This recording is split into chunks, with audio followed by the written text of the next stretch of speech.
me.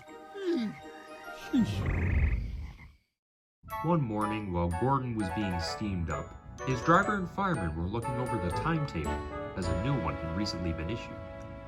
However, the only noticeable difference was that Gordon had been scheduled to depart from Thomas's Junction 10 minutes earlier than usual. Well, that can't be right. Maybe there was some kind of mistake. Nonsense. The timetable has always been right, and sticking to it is the only way to run a railway. Gordon's crew wasn't convinced, but they said nothing more as they climbed into his cab to start work. Before long, Gordon was on his way with his express.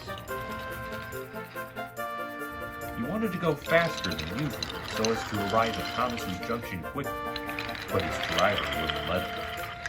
Easy, boy. There's plenty of time.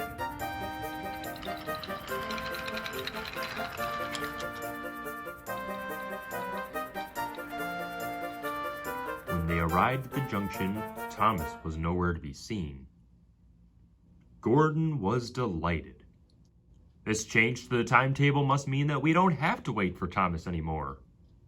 Gordon's crew still wasn't sure about the change, but not wanting to start an argument, they reluctantly allowed Gordon to set off. But no sooner than Gordon was out of sight, Thomas pulled into the junction. The passengers disembarked, but they were very confused to find that there was no train in sight. One of these passengers was Mr. Fat, and he was not happy at all. Station master, explain this. Gordon's already left, sir, but I believe he said something about the timetable. I need to have a look at that timetable. And so he did. Oh my god, this timetable has a typo on it. Whoever wrote these things is going to be fired. Sir, you're the only one who writes these things. Oh, yeah, right. Just then, all of the passengers started to complain about what a bad railway it was. Sir, I've got some time to kill before my next goods train. I could take these passengers to the next station.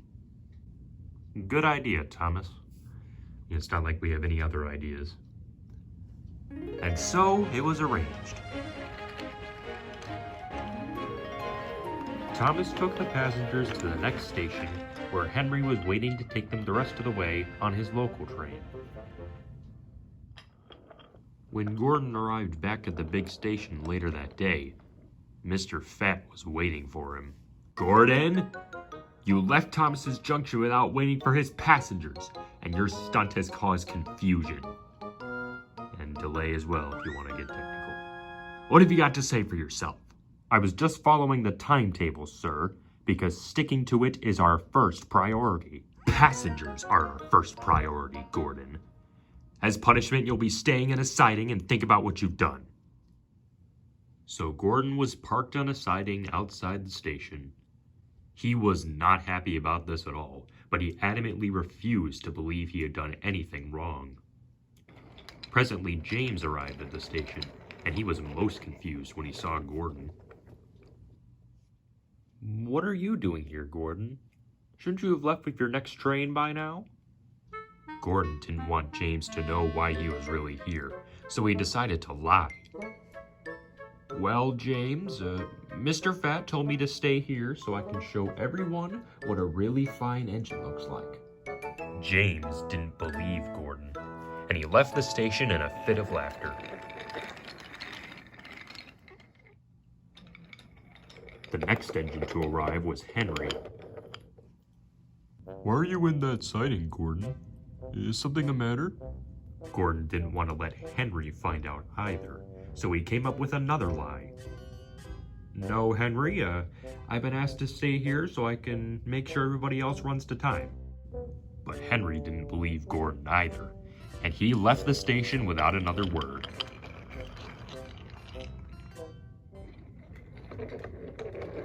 Later, Edward arrived.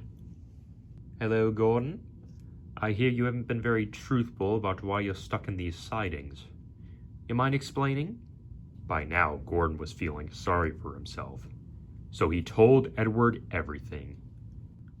Oh, Gordon, you should really know better than this by now. Indeed. I see that you're sorry, Gordon, but I hope you've learned an important lesson from all this. Yes, sir. I have, sir. I should think so, too. Now, Edward, I want you to collect Gordon's crew and bring them back here. Yes, sir. And he did. That evening in the sheds, Gordon spoke to the other engines. I was wrong to assume that keeping the time was our first priority. From now on, the passengers will always be my first priority. The other engines murmured in agreement, and from that day forward, Gordon always made sure that, no matter what the timetable says, the passengers would always be his first priority.